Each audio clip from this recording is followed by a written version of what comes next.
अगर मैं आपको कहूं कि आप 6,670 रुपए में एक हेलीकॉप्टर खरीद सकते हो तो क्या आप मेरा यकीन करोगे? आप बिल्कुल खरीद सकते हो। आपको केवल ये पैसा हर मंथ पे करना है अगले 200 साल के लिए। इक्वेटेड मंथली इंस्टॉलमेंट, इससे आप हर वो चीज खरीद सकते हो जो आप अफोर्ड नहीं कर सकते। मगर ये एक बहुत बड़ा ट्रैप है जो आपको बहुत बड़े फाइनेंशियल प्रॉब्लम की ओर लेके जा सकता है। कैसे ये जानने के लिए इस वीडियो को पूरा एंड तक देखना। मैं हूं आपका फाइनेंस बड़ी डॉक्टर अभिजीत और आप देख रहे हैं आपका YouTube channel online Vidya, all for education, education for all.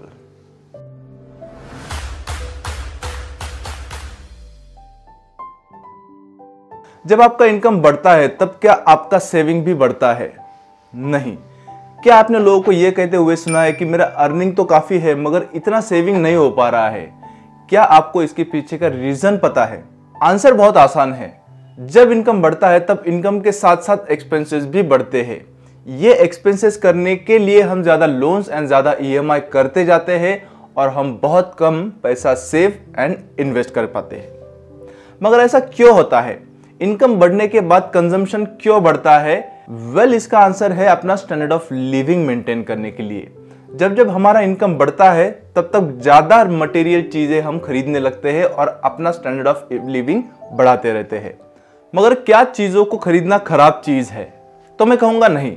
हमें हमेशा अपने लाइफ को अपग्रेड करते रहना चाहिए। मगर प्रॉब्लम यह है कि हम वो चीजें खरीदने लगते हैं जो हमारे बजट के बाहर है या जो हम अफोर्ड नहीं कर सकते। This is the problem. Human tendency है कि जब भी हम कोई चीज खरीदना चाहते हैं तो हम हमेशा बेस्ट खरीदना चाहते हैं।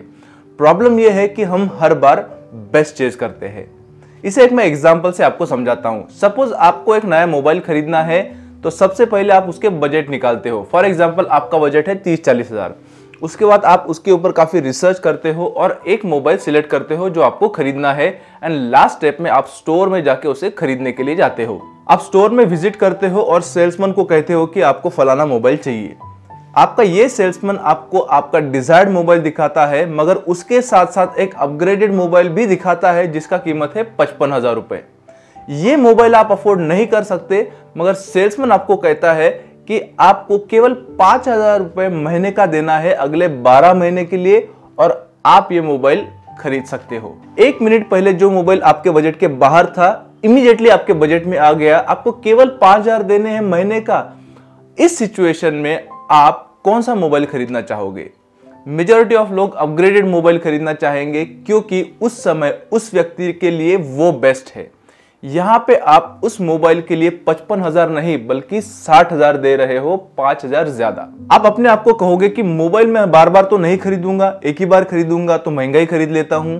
और यही चीज वो अपने आप को टेलीविजन, फर्नीचर, रेफ्रिजरेटर, लैपटॉप, इन सारी चीजों को खरीदते समय भी कहता है। दोस्तों ऐसी सैकड़ों चीजें हैं जो हम लाइफ में एक ही बार खरीदते हैं। इसका मतलब ऐसा नहीं कि हमें हर बार महंगी से महंगी और बेस्ट से बेस्ट चीज ही खरीदना चाहिए। और यही एक रीजन है जिसकी वजह से लोग पैसा सेव या इन्वेस्ट नहीं कर पाते और फाइनेंशियल प्रॉब्लम में फंसते जाते हैं।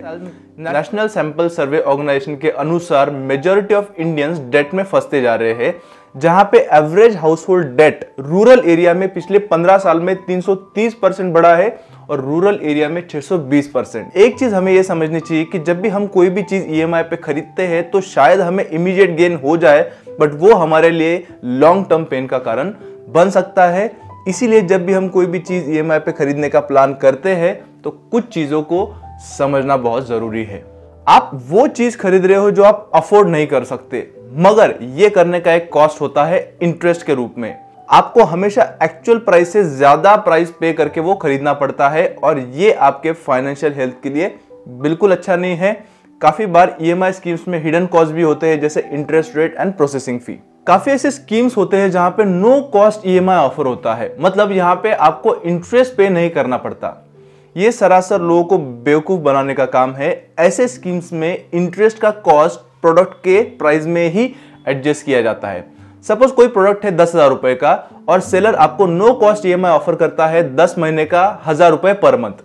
यहाँ पे आपको ऐसा लगता है कि आपको कोई भी एडिशनल कॉस्ट पे नहीं करना है मगर रियलिटी में उस प्रोडक्ट का कॉस्ट 9,000 होता है, बट उसका कॉस्ट 1,000 रुपए बढ़ा के 10,000 रुपए किया जाता है, जहां पे सेलर को 9,000 मिलता है और क्रेडिट कार्ड कंपनी को 1,000 रुपए जो आपकी जेब से जाता है।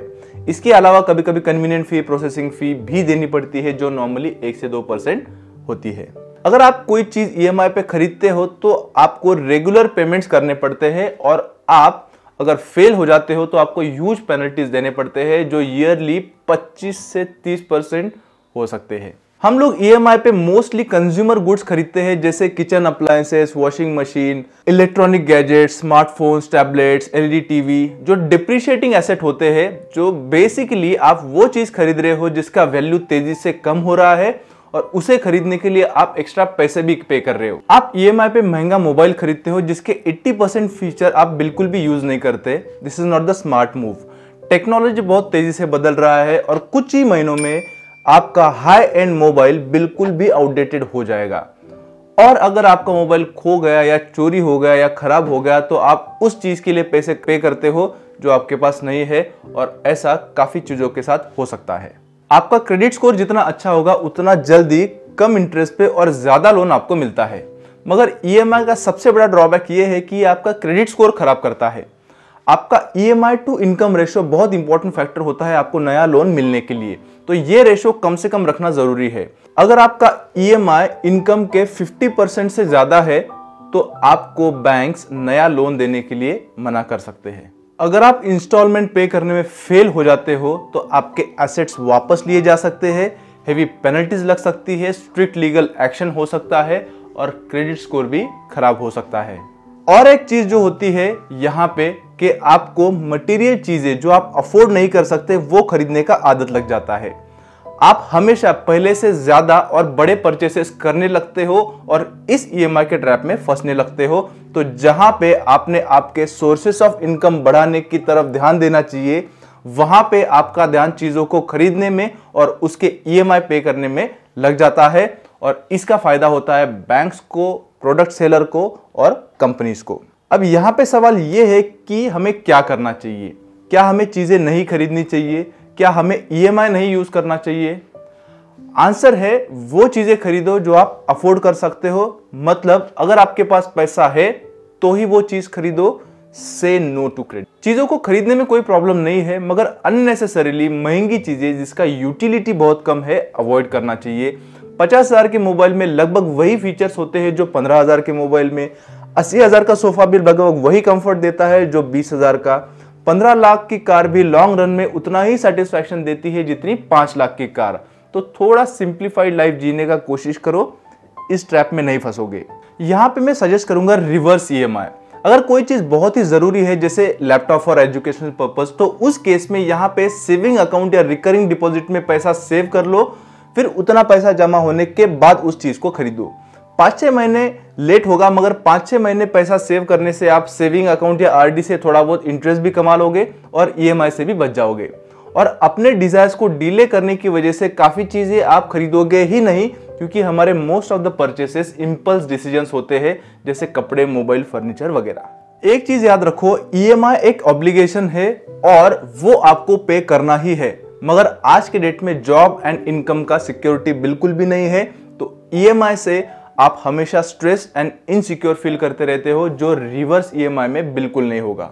अब कुछ ऐसी चीजें होती है जो इतनी महंगी होती है कि आपको लगता है जिसे EMI के अलावा कोई भी ऑप्शन नहीं है, जैसे मेडिकल इमरजेंसी या एजुकेशन या बिजनेस या शादी। 50 लाख का अगर घर खरीदना है तो आपको EMI पे खरीदना पड़ेगा। 10 लाख की शादी में खर्चा करना है तो EMI के अलावा ऑप्शन नहीं है। एजुकेशन के लिए 20 लाख चाहिए तो अगेन एजुकेशन लोन आपको लेना पड़ेगा। तो ऐसा बहुत सारे लोगों को लगता है कि इसके अलावा ऑप्शन ही नहीं है। इन चीजों के लिए भी आपको EMI करने की बिल्कुल जरूरत नहीं है, और इन सारी चीजों को कैसे EMI के बिना खरीदना और मैनेज करना है ये मैं आपको अगले वीडियो में बताऊंगा। अगर ये वीडियो पसंद आया तो अपनों के साथ शेयर करना, और चैनल पर नए हो और सिमिलर वीडियोस देखने के लिए इसे अभी सब्सक्राइब करना। फिर मिलेंगे एक नए वीडियो के साथ। This is your finance buddy doctor Abhijeet signing off until we meet again.